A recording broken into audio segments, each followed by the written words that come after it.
Welcome you back again to another video lecture on Python programming project, and in this video lecture I'll go ahead to teach you how to check for the quadrant of a point. So the quadrant of a point, just like we know, is like 0, 0, 0 from this point to another point, and let's go ahead and do that please, because let's say you have a quadrant of 0 by 0. That means if something starts from here, let's go ahead and say maybe something starts from this point. This is 0 by 0, and it can start from this point to this point from x and y axis. So the quadrant must be consist of x and y axis. So at x and y, the very first point at the edge of this laptop is 0 by 0, and that's how it moves to the end and all this. Now let's go ahead and start off immediately by saying that x is equal to float, and we're going to accept input from the user. Go ahead and say input insert coordinates of x point, insert coordinate of x point, or insert coordinate of point x. Let's go ahead and copy this to make more sense and press that right there. So insert coordinate of point x, and then we go ahead and say y is equal to float, and we're going to request the user to insert coordinate of point y. Alright, so if that is being given, then we go ahead and check if the coordinate of x, if coordinate of x is greater than 0, and y, that of y is also greater than 0. Okay, so if that is also greater than 0, we go ahead and print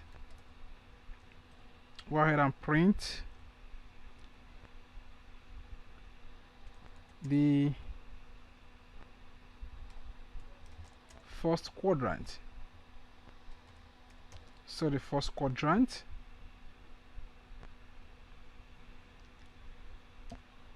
else, that is elif.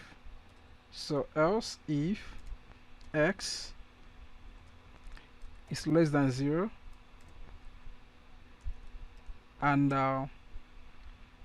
y is greater than 0,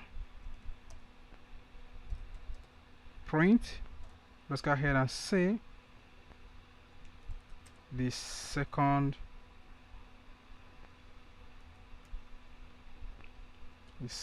quadrant.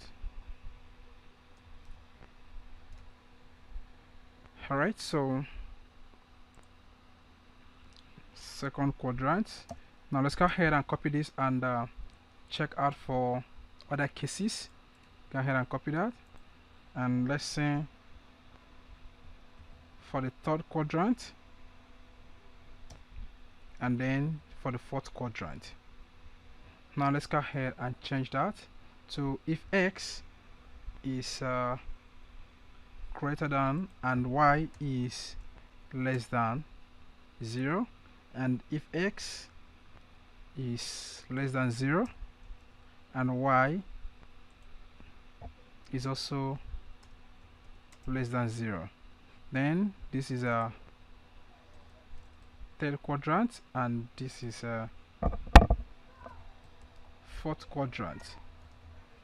Now what if you have this to be 0 by 0? Just like as I told you, it's going to be the origin. So let's go ahead and say else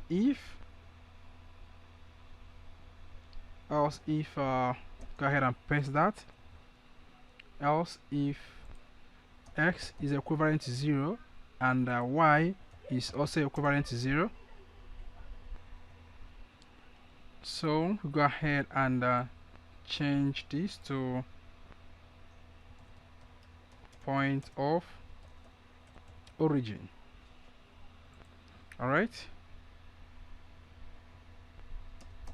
And what if that is the x is equivalent to 0 without y? Then you go ahead and say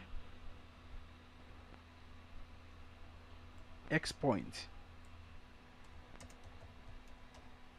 X point. Go ahead and copy that for y.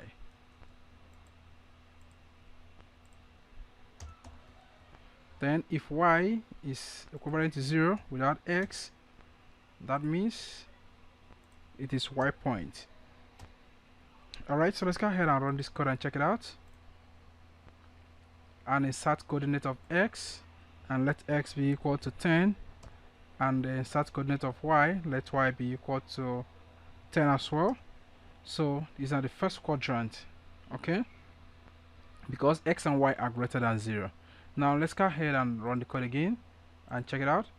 So what if this is a 10 and y is equal to 0? That means it's at point y, because y is equal to 0. Now what if x is equal to 0? Let x equal to 0 and let y equal to 0. So point of origin, can you see that? So in this way you can be able to determine the quadrant of a point, either from x, from y, or first quadrant, second quadrant, or third quadrant. So the code is just ready before you. Put it down on your own system, and in case you have any question, please go ahead and use the question and the answer section, and I'm going to get back to you as soon as possible. Thank you so much, and I'm going to see you in the next video lecture.